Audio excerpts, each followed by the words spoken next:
नमस्कार। साहित्य कला और संस्कृति की पहली ऑनलाइन वीडियो पत्रिका ताना बाना में आपका स्वागत है। मैं हूं मुकेश कुमार। दोस्तों, अंधभक्ति केवल राजनीति ही नहीं, जीवन के हर क्षेत्र में आत्मघाती होती है, क्योंकि ये कुछ व्यक्तियों को देवता तुल्य बनाती है और फिर जब उसके बारे में कोई सवाल खड़े किए जाते हैं तो लठ लेकर खड़ी हो जाती है। ये प्रवृत्ति गहरी हिंसा और नफरत को बढ़ावा देती है, जिससे हर तरह की प्रगति बाधित होती है। साहित्य और कला जगत इस अंधभक्ति से खुद तो बचे ही, दूसरों को भी बचाए, ऐसी कामना के साथ पेश है आज का ताना बाना। ताना बाना में आज आप देखेंगे, क्या रचनाओं के मूल्यांकन में लेखक के निजी जीवन को भी देखा जाना चाहिए। इस मुद्दे पर एक बहस में हिस्सा ले रहे हैं वरिष्ठ कथाकार पंकज बिष्ट, वरिष्ठ आलोचक रोहिणी अग्रवाल और राकेश बिहारी, वरिष्ठ कवि एवं चिंतक अशोक वाजपेयी, हिंदी अंचल में फैलाई जा रही धर्मांधता और उसमें हिंदी के रचनाकारों की भूमिका पर विचार कर रहे हैं। अक्सर रचनाओं को ये कहकर खारिज कर दिया जाता है कि रचनाकार ने वैसा जीवन नहीं जिया जैसा उसने अपनी रचनाओं में वर्णित किया है, चित्रित किया है। कई बार इसे लेखक के, रचनाकार के पाखंड के तौर पर भी प्रस्तुत किया जाता है। यानी रचनाओं के मूल्यांकन के लिए रचनाकार के निजी जीवन को आधार बना लिया जाता है। क्या ये कसौटी सही है? क्या किसी रचनाकार को वो सब नहीं लिखना चाहिए जिसका पालन वो अपने जीवन में न कर रहा हो? आज की बहस इसी मुद्दे पर केंद्रित है और इसमें हिस्सा लेने के लिए हमारे साथ हैं वरिष्ठ कथाकार पंकज बिष्ट, वरिष्ठ आलोचक रोहिणी अग्रवाल और राकेश बिहारी।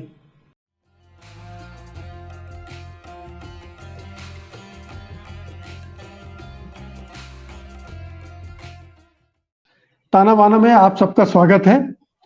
राकेश जी, आपसे शुरू करते हैं।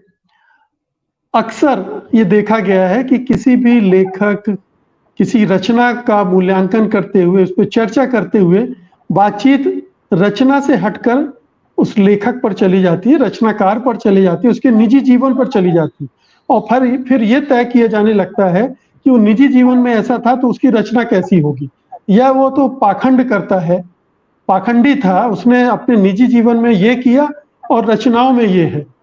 इसको किस तरह से देखा जाए? क्या रचनाओं को और लेखक के निजी जीवन को अलग करके देखा जाना चाहिए, और नहीं देखा जाता है तो क्यों?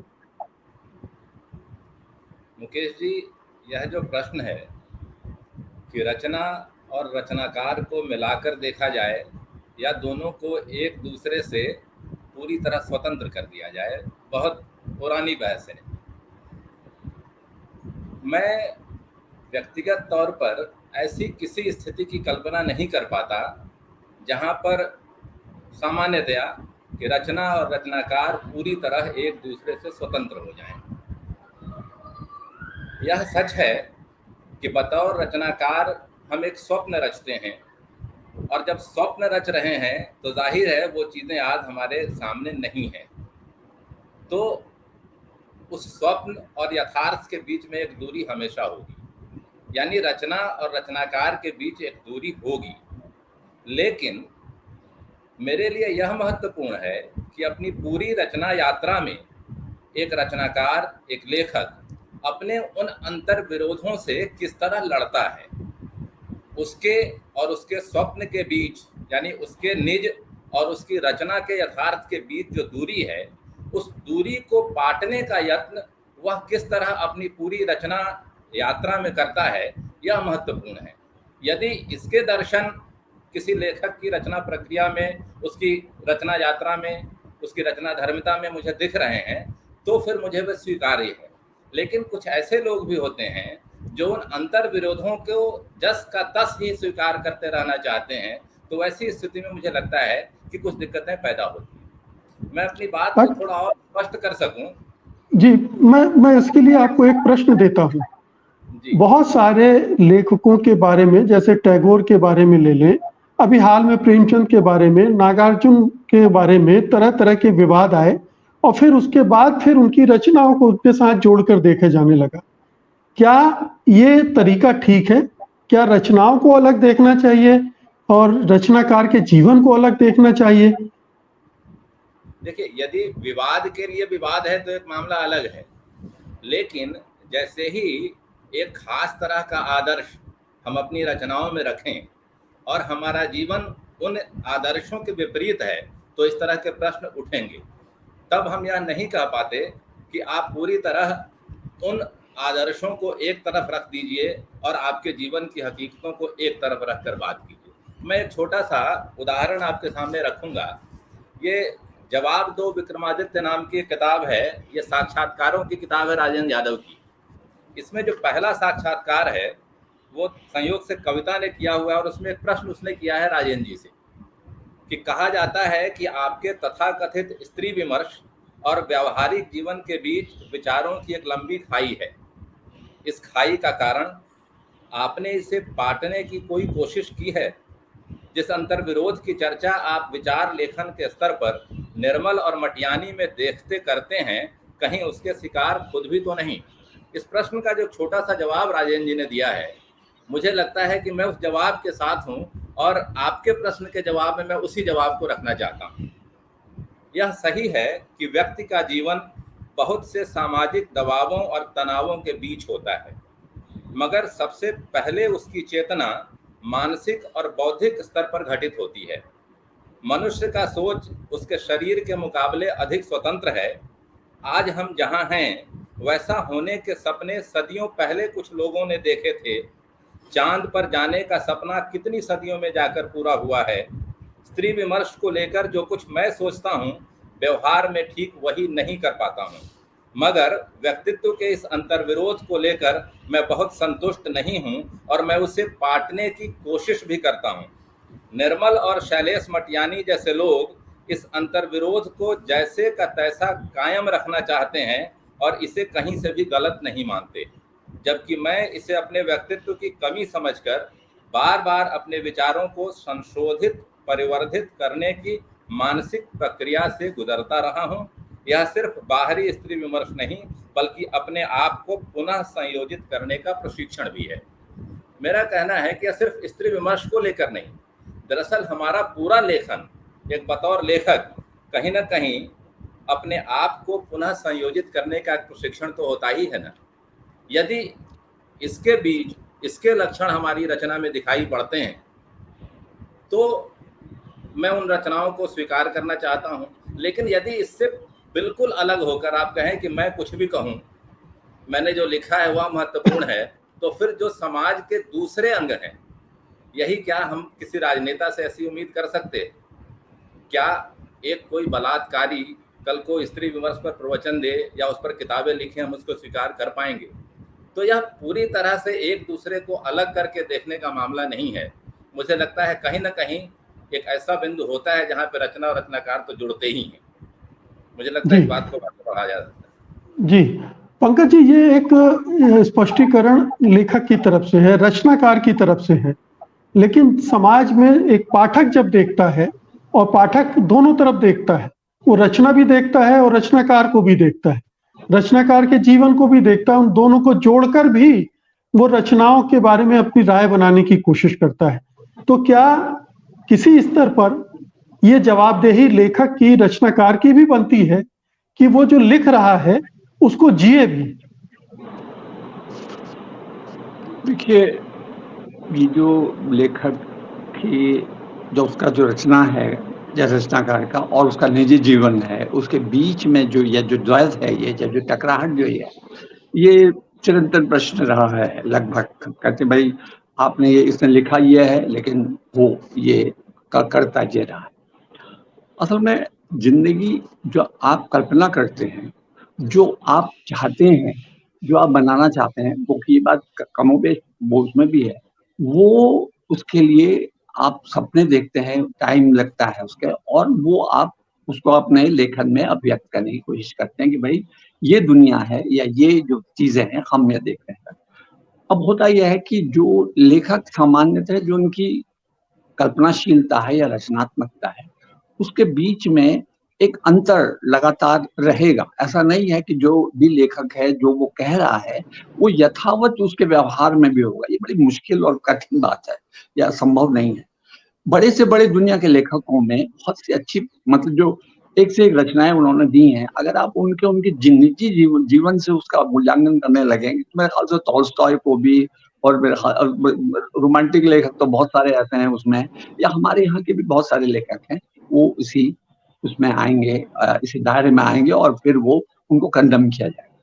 लेकिन इसके अलावा लेकिन इसके बावजूद एक और बात भी है कि हम जो भी लेखक हैं, जो भी कलाकार हैं, वो बेसिक अंततः वो एक सामाजिक प्राणी है और समाज के कुछ सीमाएं हैं, वो उनके तहत चलता है।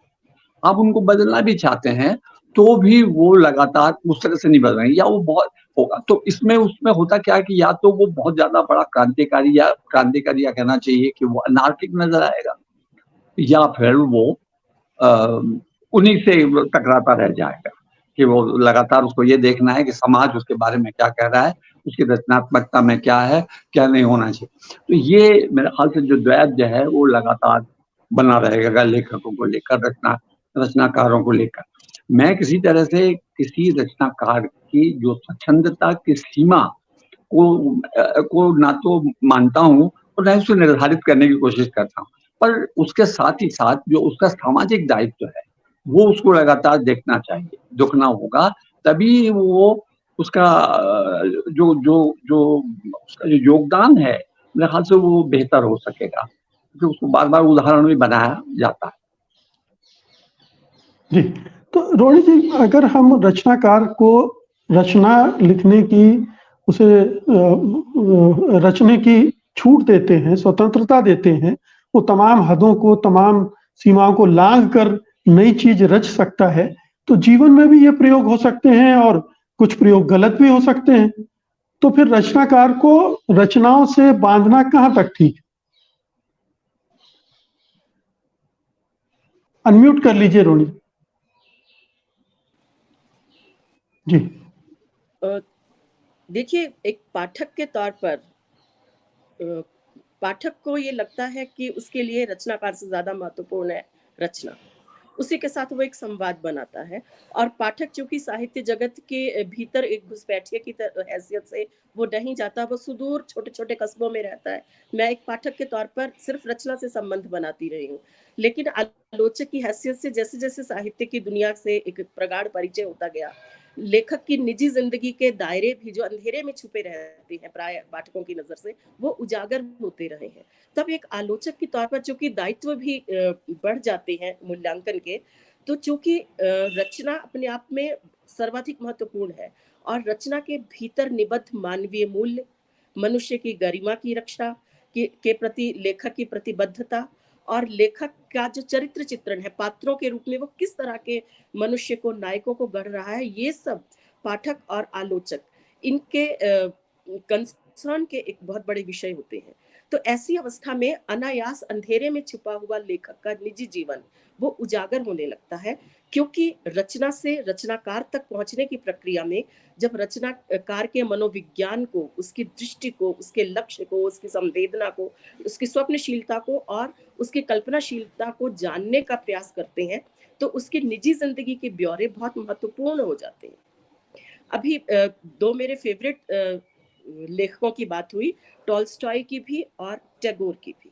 मैं अगर टैगोर के माध्यम से ही बात करूं कि टैगोर की जिंदगी के निजी प्रसंग जो हमें कादम्बरी फिल्म में बहुत अच्छी तरह से दिखाई पड़ते हैं, या टैगोर का अपने बड़े भाई की पत्नी के साथ एक प्रेम संबंध, वे जब मैं उन सबको मैंने पढ़ा, उनके बारे में जाना, तो टैगोर के उपन्यासों के भीतर जो प्रेम की कसक है, मैं उसके अर्थ को ज्यादा एक आलोचक के तौर पर, एक पाठक के तौर पर समझने लगी। और तब निजी जिंदगी के जो प्रसंग है, हम उनका इस्तेमाल किस रूप में कर रहे हैं? चटखारे लेने के लिए, उपभोक्ता की तरह उसे कंज्यूम करके सिर्फ अपनी आस्वाद की इंद्रियों को संतुष्ट करने के लिए उनका इस्तेमाल कर रहे हैं, या उन्हें लेखक के व्यक्तित्व के निर्माण की एक गंभीर प्रक्रिया के रूप में उसका आकलन करते हुए हम यह देखते हैं कि वे उसके निजी जीवन के वे प्रसंग उसकी दृष्टि को, उसकी मानव दृष्टि को और उसकी विश्व दृष्टि को किस तरह से विकसित कर रहे हैं। जब मैं टैगोर के उस प्रेम प्रसंग को देखती हूँ, तो प्रेम को लेकर उनकी कसक, प्रेम को लेकर उनका गहरा एक उदात्त भाव, और अपनी सखी के रूप में उस स्त्री के साथ बिताए हुआ एक अमूल्य समय, और उस अमूल्य समय में स्त्री के अंतर्मन को समझने की गहरी संवेदनशीलता वह धीरे धीरे टैगोर के व्यक्तित्व का एक हिस्सा बनती रही है, जो गोरा में मुझे उद्धत गोरा में दिखाई पड़ती है। सुचरिता के संपर्क में आकर मुझे लगता है कि शायद टैगोर अपने उस प्रेम संबंध को पुनः जी रहे हैं। विनय ललिता के संपर्क में आकर जब प्रेम के स्वरूप को एक उदात्तता देता है, तब लगता है कि वही अनुभव ठीक एक दूसरे एंगल के साथ स्त्री को समझने के लिए, स्त्री के जीवन में स्त्री बनकर शामिल होने के लिए, अपने भीतर के पुरुषत्व को, कठोरता को स्त्री की संवेदनशीलता और कल्पना में घुलनशील बनाने के लिए वो अनुभव कितने महत्वपूर्ण रहे हैं। तो मेरी नजर में एक लेखक की निजी जिंदगी के वे ब्यौरे रचनात्मक रूप में ही हमारे सामने आने चाहिए, जो लेखक की गांठों को भी खोल सकते हो और अपने आप को मांझते हुए उसे एक नए व्यक्तित्व की गढ़त देने में भी महती भूमिका अपनाते हो। प्रेमचंद के जूते फटे थे या प्रेमचंद अपनी बिटिया को रक्षाबंधन पर हीरे की अंगूठी देते थे या विवाह में सेट दिया या इतना पैसा उनकी चेकबुक में था, ये बहुत अनइम्पॉर्टेंट, अमहत्वपूर्ण, गैर संजीदगी से भरे तथ्य हैं जिनका लेखक के और साहित्य के साथ कोई गहरा संबंध नहीं है, न वर्तमान के क्षण में और न भविष्य के। राकेश जी, क्या आपको लगता है कि पाठक की ओर से एक अनावश्यक दबाव लेखक पर डाला जा रहा है? क्योंकि जीवन तो एक आदर्श की अपेक्षा उससे की जा रही है कि वो उन आदर्शों को जिनको उसने अपनी रचना में स्थापित किया है, प्रतिष्ठित किया है, उसको जिए भी। ये जरूरी नहीं है कि वो उनसे गुजरते हुए जीना संभव भी नहीं है। वो एक, जैसा आपने कहा कि एक स्वप्न रचता है, लेकिन पाठक इसको समझे बिना उम्मीद करता है कि वो वैसा ही हो जैसा उसने रचना में निर्धारित किया है किसी भी पात्र के लिए। अनम्यूट कर लीजिए राकेश जी। यह जो लेखक वैसा ही हो जैसा उसके पात्र, उसके कहिए कि उसके नायक जो उसकी रचनाओं के हैं दिखते हैं या जो करते हैं वह भी वैसा ही करता हो, इस तरह की जो अपेक्षा लेखकों के प्रति है, यह मैं इस तरह नहीं देखता कि यह कोई लेखक पे दबाव बनाने की स्थिति है। दरअसल एक दूर बैठा व्यक्ति एक बतौर पाठक जब किसी रचना को पढ़ता है तो वह जितना रचना के साथ होता है, सच पूछिए तो रचनाकार के प्रति भी रचनाकार की एक बड़ी छवि उसके दिमाग में साथ साथ बनती होती है। हम जब दिल्ली नहीं आए थे जब तक, और अपने स्कूल कॉलेज के दिनों में जब हम किताबें पढ़ा करते थे, तो ऐसा नहीं है कि हम सिर्फ किताबें पढ़ते थे। जो रचनाकार होता है, जो लेखक है, वह हमारे लिए एक बहुत बड़ी चीज़ होती है। वह सच पूछिए तो अगर कोई ईश्वर होता है तो कुछ उसी तरह का सर्जक एक आम पाठक लेखक को समझता है। अब जाहिर है कि उस कारण उसके मन में उसके प्रति बहुत सारी सदिच्छाएं भी पैदा होती हैं, उसको लेकर सम्मान भी पैदा होता है। लेकिन जैसे जैसे आप उस लेखक के करीब जाते हैं, उसकी निजी जिंदगी की गांठें जब खुलती हैं, तो जिस रचना ने आपके सामने उसके प्रति एक सम्मान का भाव पैदा किया, तो यदि उसके निजी जीवन की कुछ ऐसी चीज़ें आपके सामने खुल रही हैं, देखिए अभी जो रोहिणी जी ने जो इशारा किया कि हमारे संबंध बतौर एक व्यक्ति, एक मनुष्य, जो हमारे सामाजिक पारिवारिक संबंध हैं, वो किस तरह से हमारी रचना को समझने में सहायक हो सकते हैं, एक बात है। लेकिन यहीं यदि किसी लेखक के बारे में उसके अपराधों का पता चले, यदि कोई लेखक एक अपराधी की तरह बाद में आपके समक्ष आए, तब आपके ऊपर क्या बीतती है। तो निश्चित तौर पर जो आपने एक पूज्य छवि जो बनाई थी लेखक की, एक सम्मानित छवि, वह टूटती है। और तब आप यदि अपने पाठक को कहें कि नहीं, आज यह साबित हो गया है, भले कि पता चल रहा है कि एक लेखक, एक कोई रचनाकार, वह घोर बलात्कारी था, वह स्त्रियों का लगातार शोषण करता रहा था, लेकिन आप इन चीज़ों को भूल जाएं और उसकी रचनाओं को पढ़ते रहें और उस रचनाओं के लिए आप तमाम सम्मान उसके प्रति प्रकट करते रहें, तो वो स्थिति शायद मुझे नहीं लगता है कि बहुत आसानी से स्वीकार्य होगी, शायद हम आप भी नहीं कर पाएंगे। तो ये दोनों दो चीज़ें हैं कि आखिर निज जो हमारा निज है बतौर लेखक, लेखक के निज का कौन सा कोना किस तरह से हमें प्रभावित करेगा, यह बहुत महत्वपूर्ण है। रोहिणी जी जिस चीज बता रही थी वो निश्चित तौर पर रचना प्रक्रिया को समझने में, रचनाओं के बेहतर अर्थ को निष्पादित करने में उसका सहयोग उससे मिलता है। लेकिन वही जो मैंने कहा कि दूसरी तरफ आपराधिक चीजें यदि हमारे चरित्र की खुलती हैं तो फिर हमारी जो आपके प्रति सम्मान की जो एक स्थिति थी वह खंडित होती है, वो मूर्ति खंडित होती है। तो लेकिन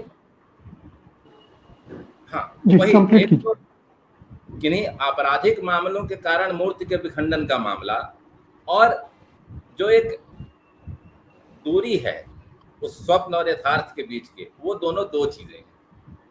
सवाल यह है कि हमारे भीतर का जो अंतर्विरोध है, जो दूरी है, क्या लेखक उन दूरियों को पहचानता है या नहीं पहचानता है? मेरे लिए यह महत्वपूर्ण है।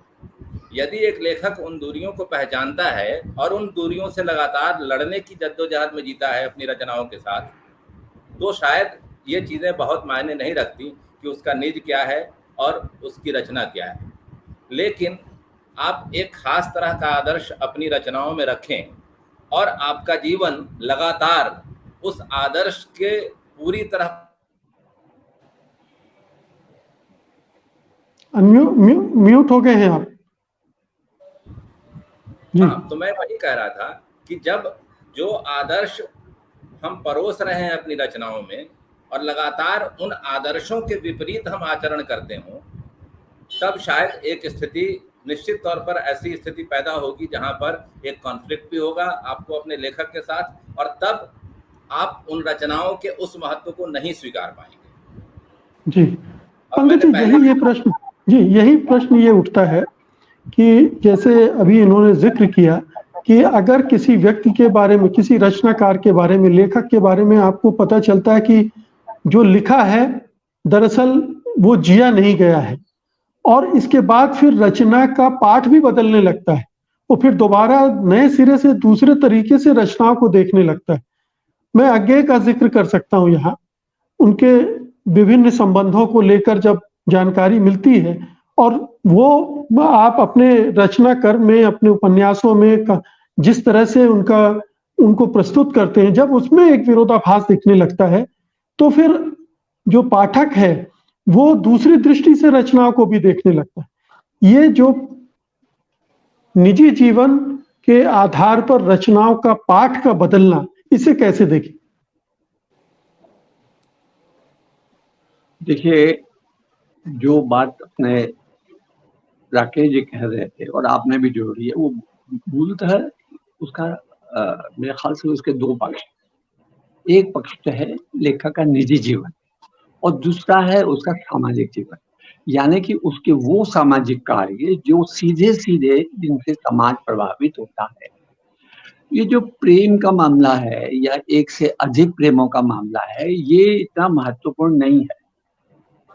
इस तरह के विचलन हो सकते हैं और ये कोई मापदंड नहीं है किसी भी रचनाकार को कि का मूल्यांकन करने के। होता क्या है कि जो हम अपने सामाजिक व्यवहार में, अपने राजनीतिक व्यवहार में जो काम कर रहे हैं, जिनसे लोग सीधे प्रभावित हो रहे हैं, हमको देखना ये है वो किस तरह के।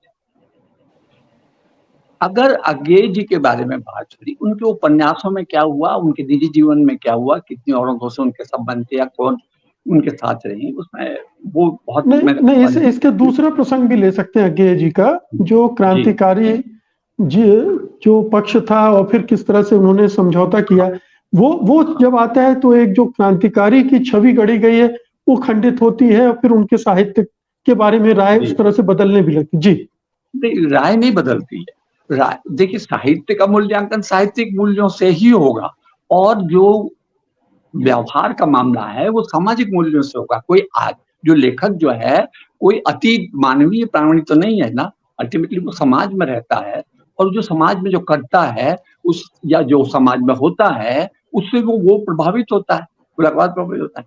तो अज्ञेय जी का जिस मामले की आपने बात करी, क्योंकि उनका मामला ये एक ऐसा मामला है जिस पर बात की जानी मतलब चाहिए थी या बताया जाना चाहिए, उसको सही जो पूरी घटनाक्रम है उस दौर का, और वो बहुत महत्वपूर्ण है भारतीय स्वाधीनता आंदोलन के इतिहास में, जिसमें भगत सिंह को फांसी चढ़ी और भगत सिंह इतना मार के ये उन लोगों के साथ थे, तो वहां उनका जो संबंध है वो किस तरह से आया, किस तरह से वो उनको सरकार ने माफ किया, किस तरह से ऑल इंडिया रेडियो में मिले, या किस तरह से वो भारतीय सेना के पीआरओ होके गए, ये बातें निश्चित रूप से संदेहास्पद हैं और इन पर बात होनी चाहिए।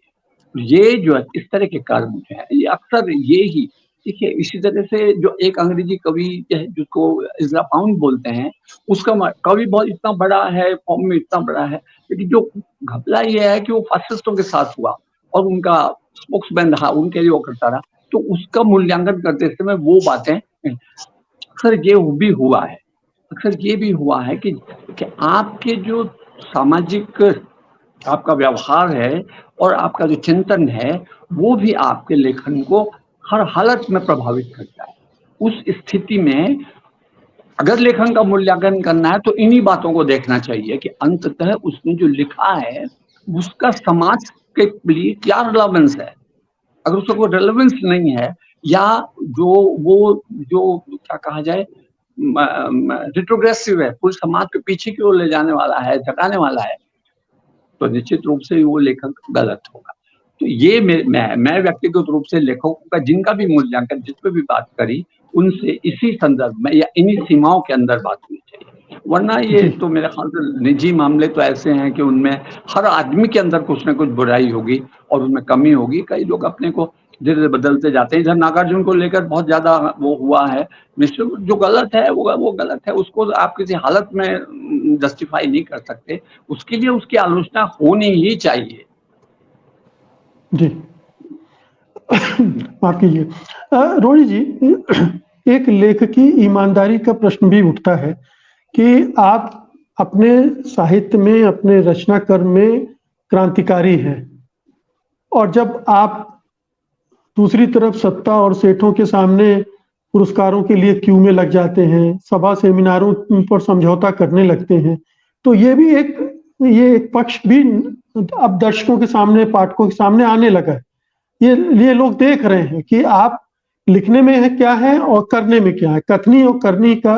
और ये भी देखिए, एक तो मैं समझ गया कि जो साहित्य जगत है वो अपने हिसाब से मूल्यांकन करेगा, वो इन चीजों को छोड़ सकता है, लेकिन अगर मैं पाठकों की बात करूं, वो कैसे देखेगा? उसके पास तो दोनों मानदंड है, दोनों कसौटियों का वो इस्तेमाल करता है। क्या उसे नहीं करना चाहिए?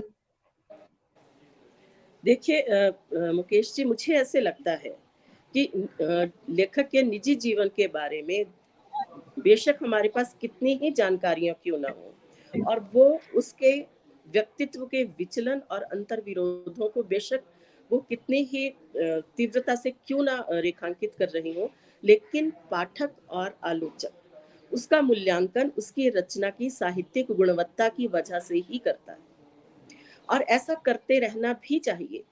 ये कुछ समय के लिए बेशक हम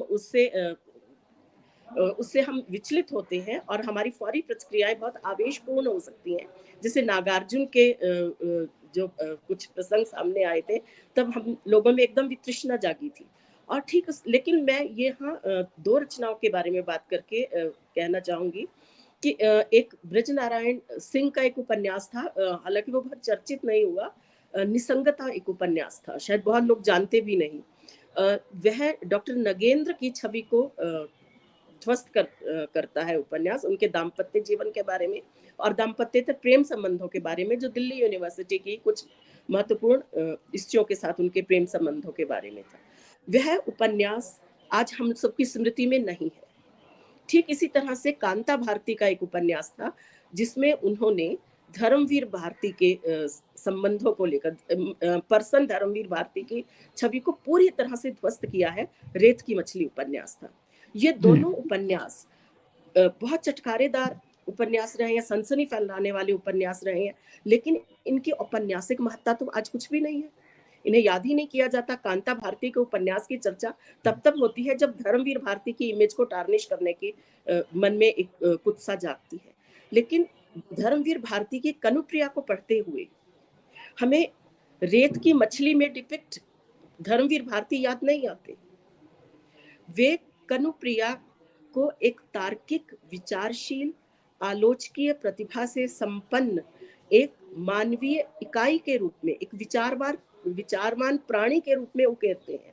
एक आधुनिक स्त्री जो सिर्फ प्रेयसी नहीं है, जो सिर्फ अनुकर्ता नहीं है, जो प्रश्न करना जानती है, जो अपने अंदर भी देखती है, समय के साथ साक्षात्कार भी करती है, और जो सत्ता के शीर्ष पर बैठे हुए छवियों को भी प्रश्नांकित करने की क्षमता भीतर रखती है। तो यह लेखक अपने निजी जीवन में ढेर सी दुर्बलताओं से आक्रांत है, उसमें ढेर से अंतर्विरोध दिखाई पड़ सकते हैं, लेकिन उसकी साहित्यिक यात्रा कहीं उसके वैचारिक औदार्य को, वैचारिक परिपक्वता को, उसके आलोचनात्मक दृष्टिकोण को भी जब दिखाती है, तब वह रचना महत्वपूर्ण हो जाती है। मैं एक और रचना का नाम लेना चाहूंगी, आधे अधूरे मोहन राकेश का नाटक है, बहुत चर्चित नाटक है, बहुत सी यूनिवर्सिटीज में पढ़ाया जाता है।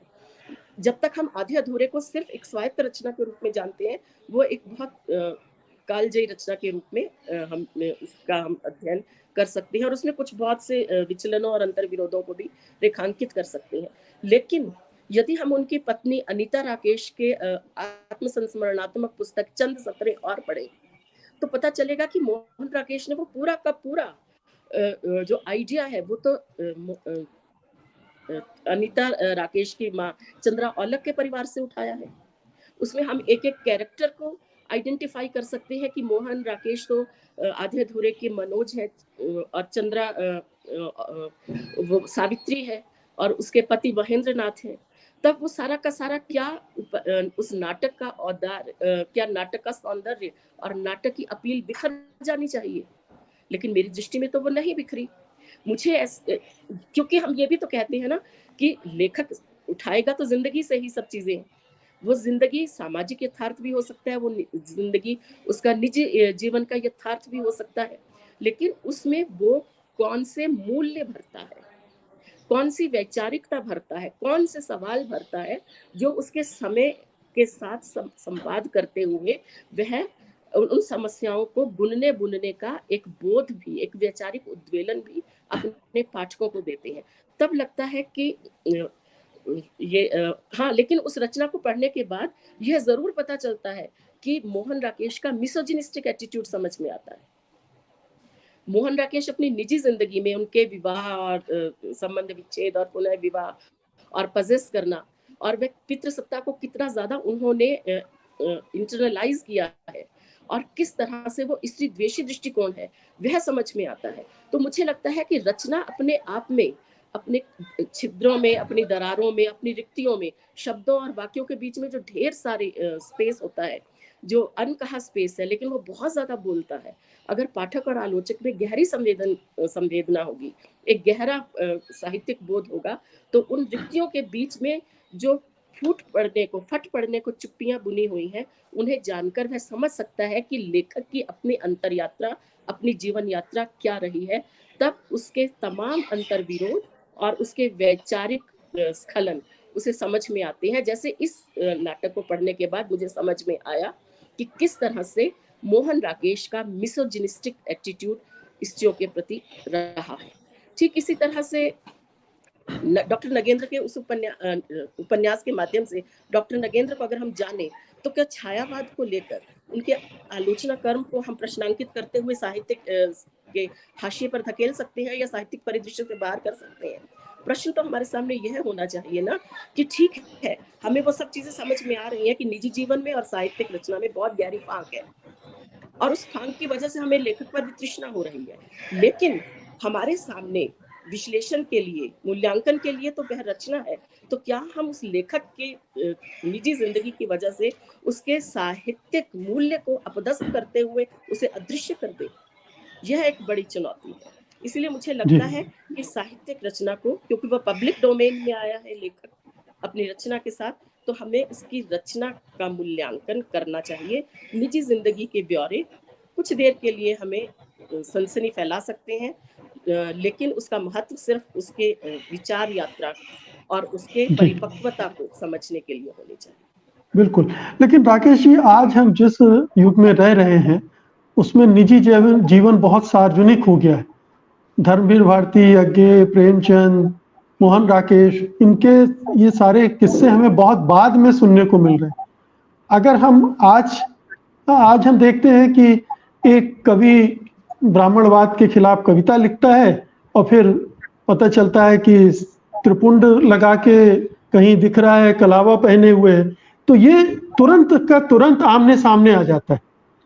ये हम दूसरे समय में आ गए जहां आप पूरी तरह से एक्सपोज हैं।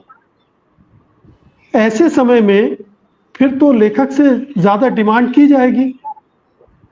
जी, आपने बहुत सही कहा कि जिस सूचना समय में हम जी रहे हैं, निज और सार्वजनिक के बीच की दूरी लगातार खत्म होती जा रही है। तो जिस तरह से ये पाखंड उजागर हो जाते हैं बहुत आसानी से, आपने देखा होगा कि इनका प्रतिरोध, इनके खिलाफ बातचीत भी तो उतनी ही तेजी से होती है जो पहले नहीं हुआ करती थी। तो ये दोनों चीज़ें समानांतर चलेंगी।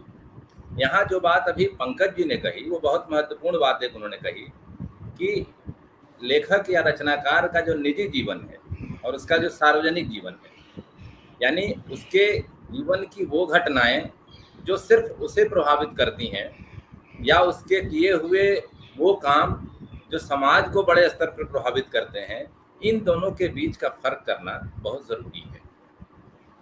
जब यह तो सच है कि किसी कृति का मूल्यांकन किसी व्यक्ति या लेखक के निजी आचरण की कसौटियों पर नहीं होगा तो वो साहित्यिक कसौटियों पर ही। लेकिन ऐसा भी तो कभी नहीं होगा ना कि यदि हमारे सामने एक बहुत ही ऐसा व्यक्ति, ऐसे आचरण का व्यक्ति जो पूरी तरह से त्याज्य हो सकता है समाज में, हम कहें कि यह रचना बहुत अच्छी है, हम इसके रचनाकार का सम्मान नहीं करते, लेकिन यह रचना हमारे लिए बहुत महान है।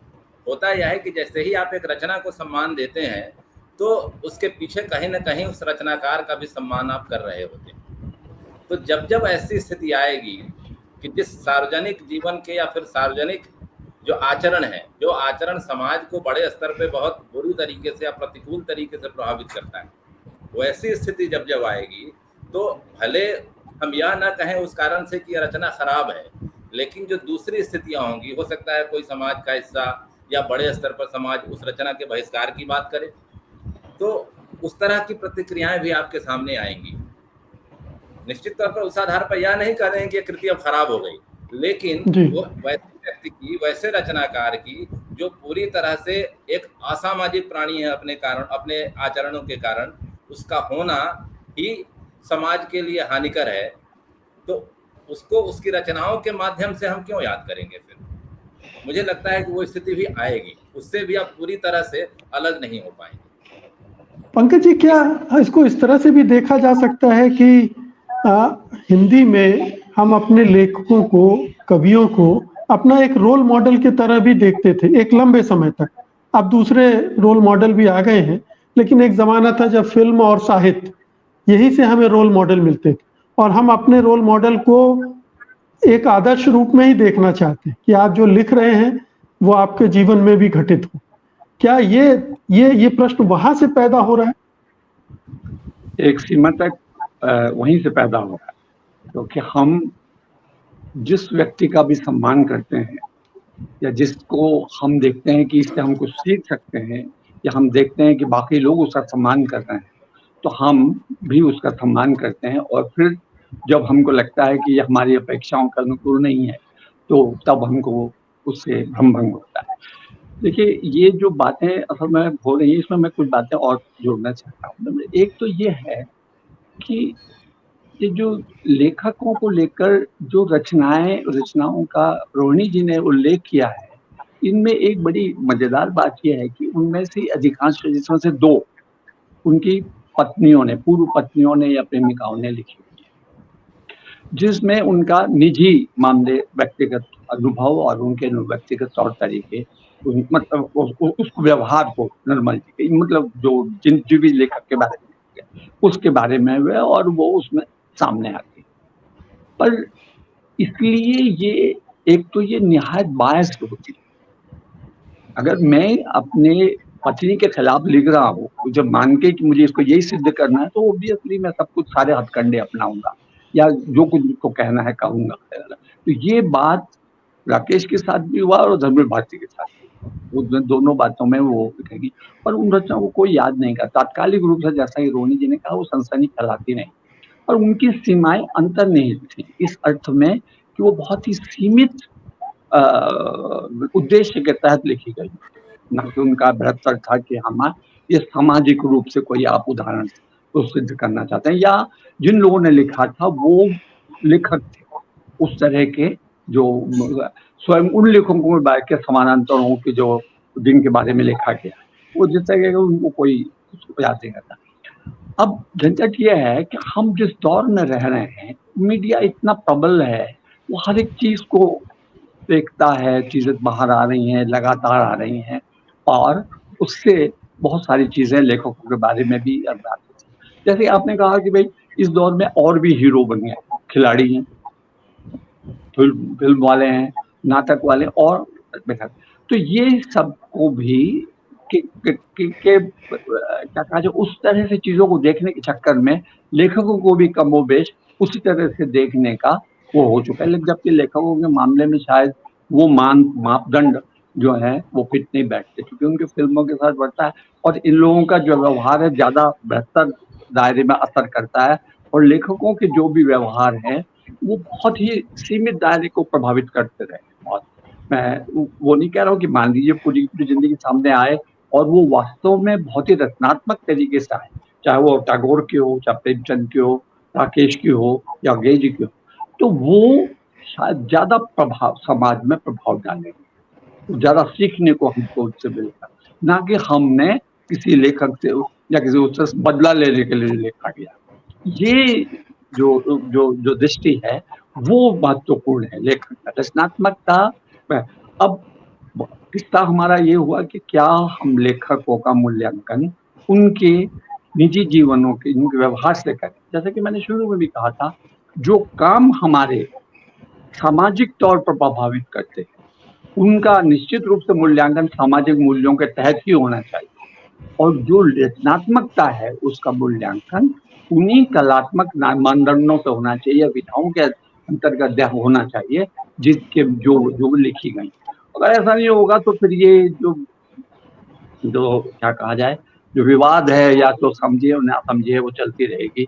मैं तो ये मानता हूँ। जी, रोहिणी जी, अंत में क्या ये कहा जा सकता है कि रचनाओं की विश्वसनीयता, रचनाकारों की विश्वसनीयता के लिए ये जरूरी है कि रचनाकार थोड़ा सावधान रहें, बड़े अपराध छोड़ दें, बलात्कार और इस तरह के अपराधों की बात नहीं कर रहा हूं, लेकिन आपको जीवन में सावधान रहकर, क्योंकि अगर आप सार्वजनिक जीवन में कुछ चीजें डाल रहे हैं, अपनी कविताएं, लेख, जो भी है, अपने ओपिनियन, तो आप ज्यादा लाइमलाइट में आ रहे हैं और आप एक सार्वजनिक छवि अपनी गढ़ रहे हैं, और जब सार्वजनिक होते हैं आप, तो आपसे कुछ ज्यादा अपेक्षाएं भी समाज करता है।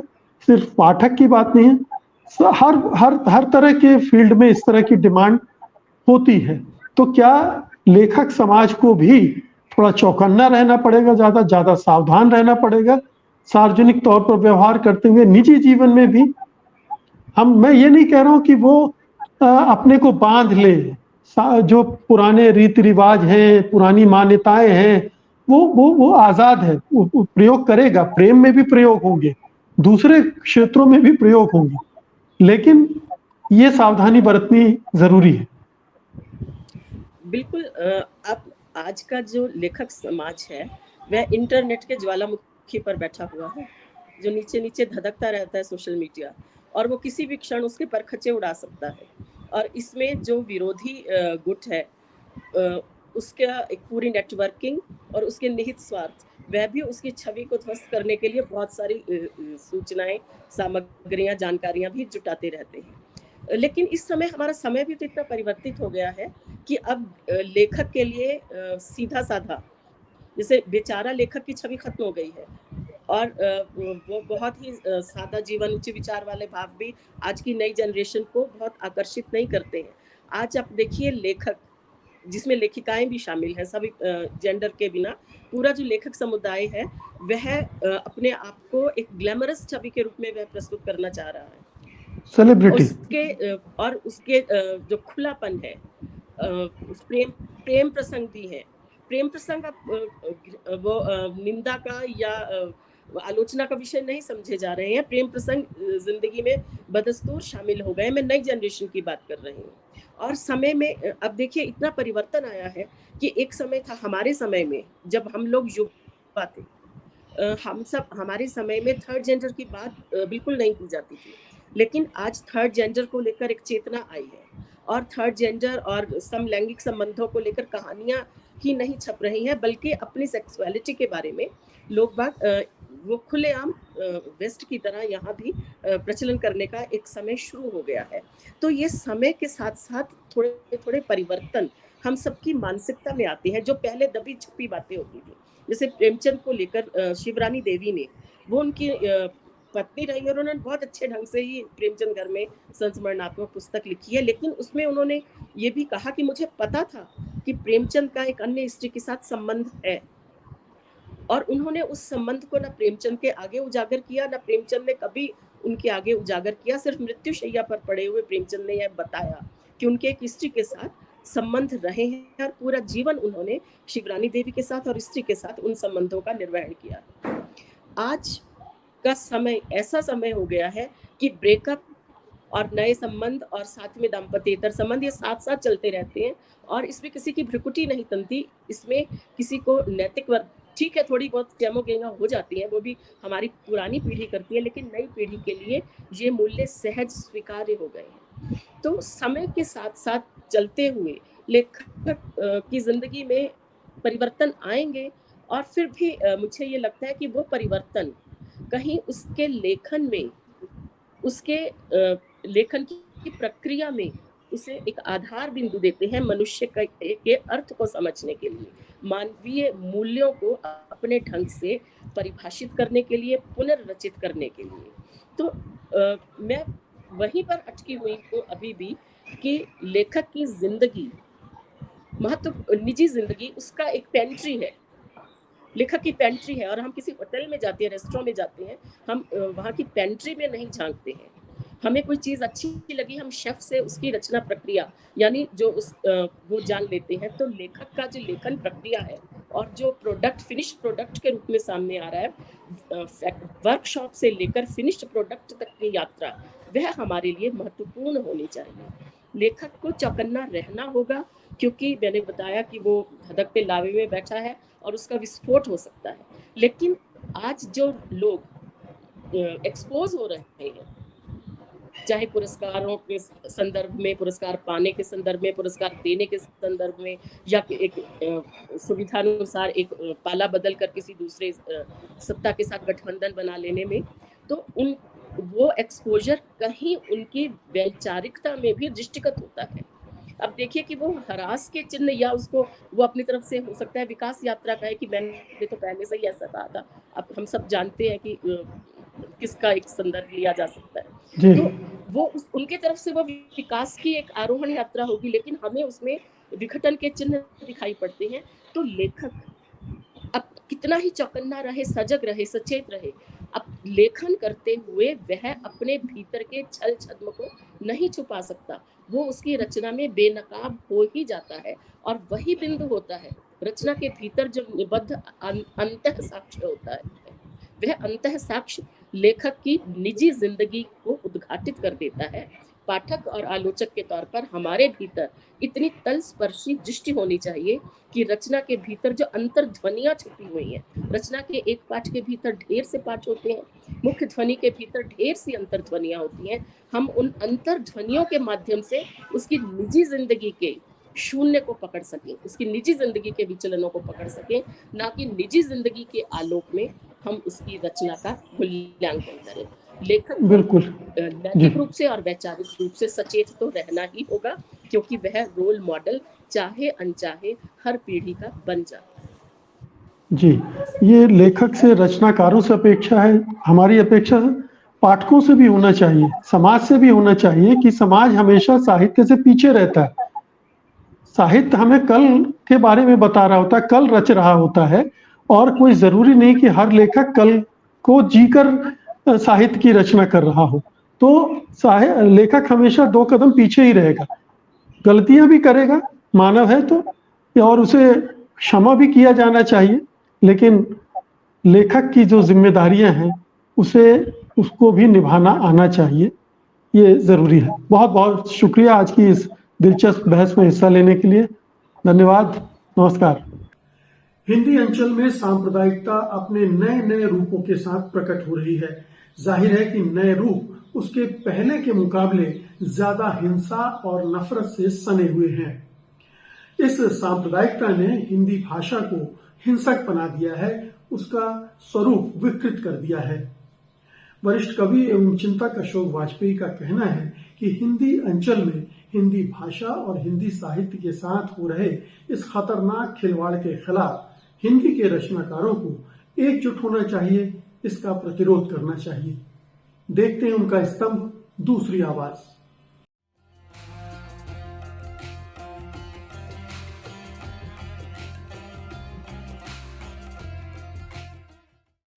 नमस्कार। दूसरी आवाज में आज मैं एक और विपर्य की संभावना और उसके आरंभिक चिन्हों की शिनाख्त की बात करना चाहता हूं। जब तक आप मेरा ये वक्तव्य सुनेंगे तब तक विपर्जॉय नाम से एक चक्रवात भारत के पश्चिमी तट पर कहर बरपा कर चुका होगा।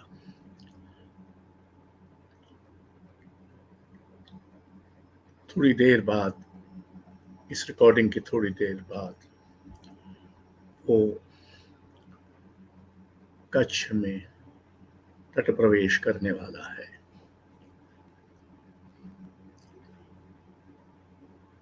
पर ये विपर्जॉय, जो कि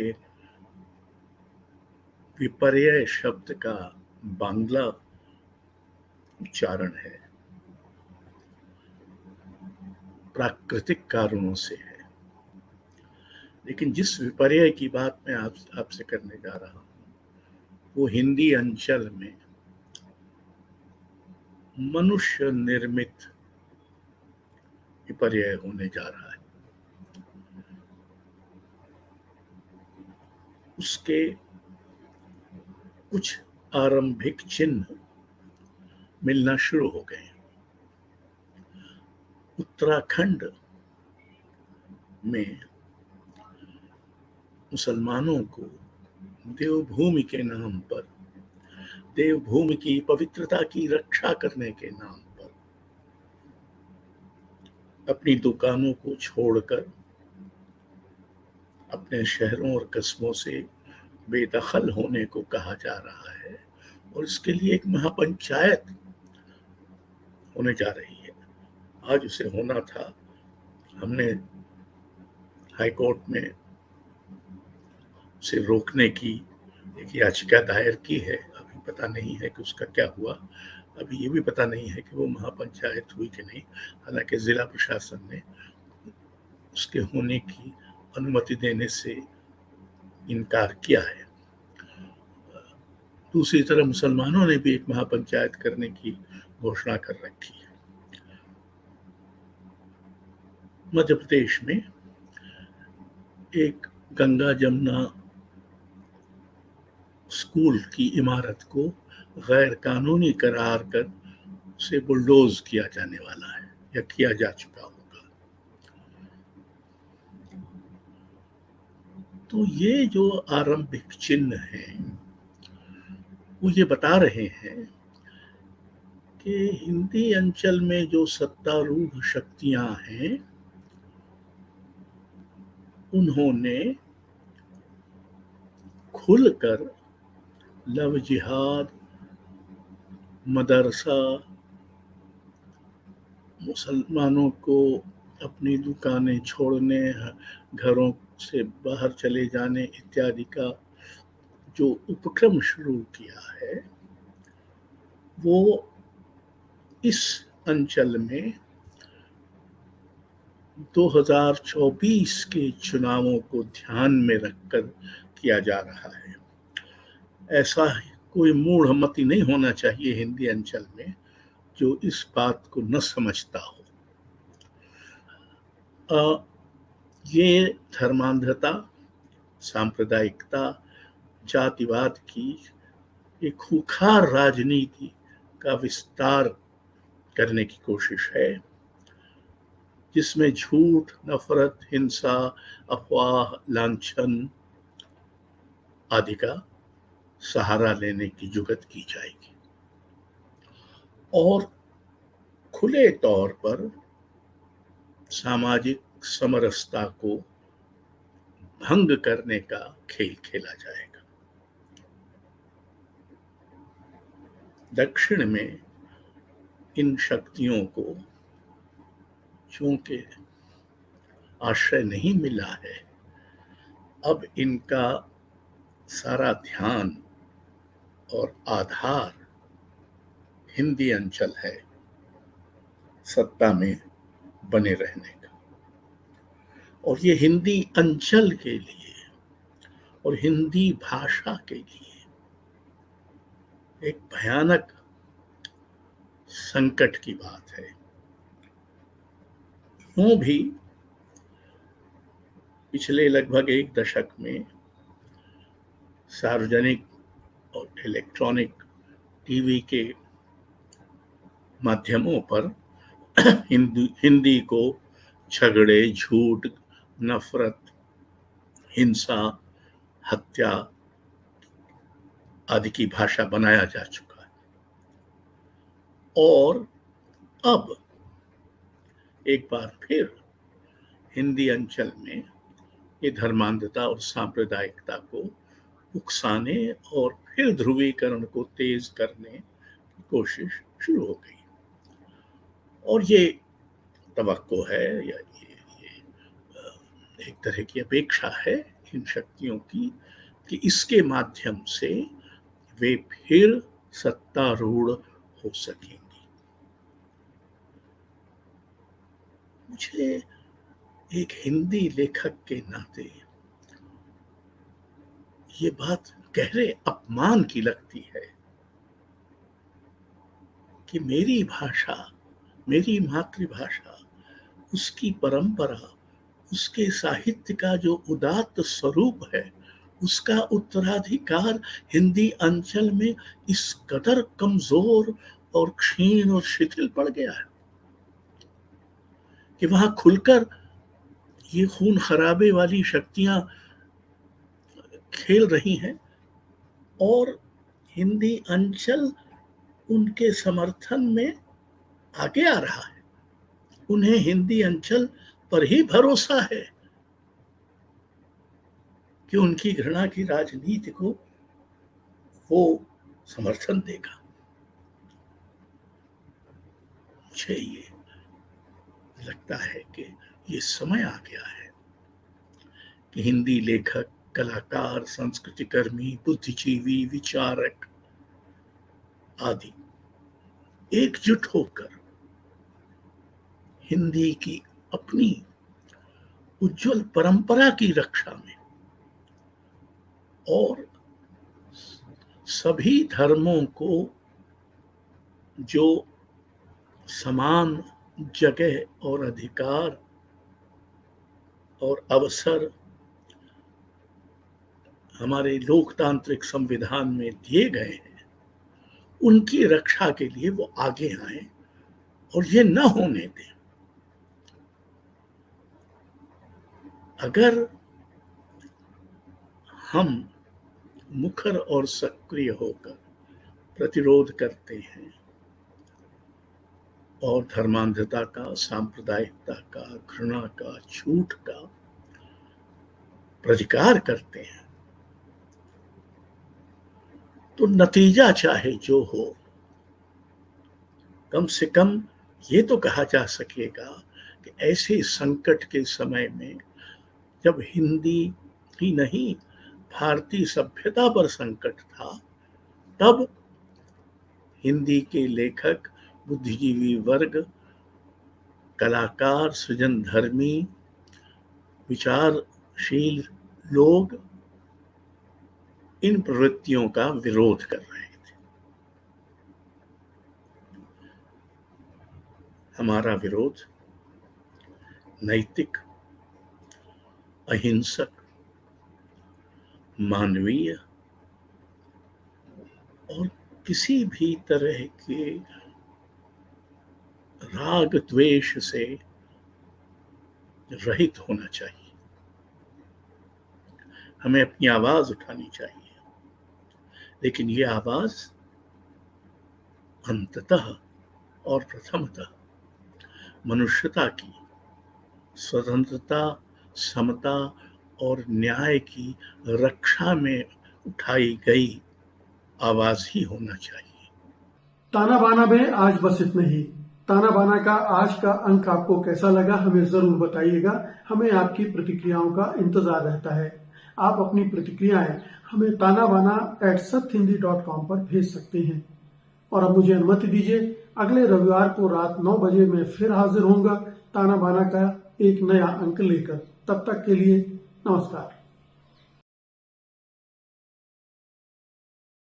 सत्य हिंदी का ऐप डाउनलोड करें गूगल प्ले स्टोर पर।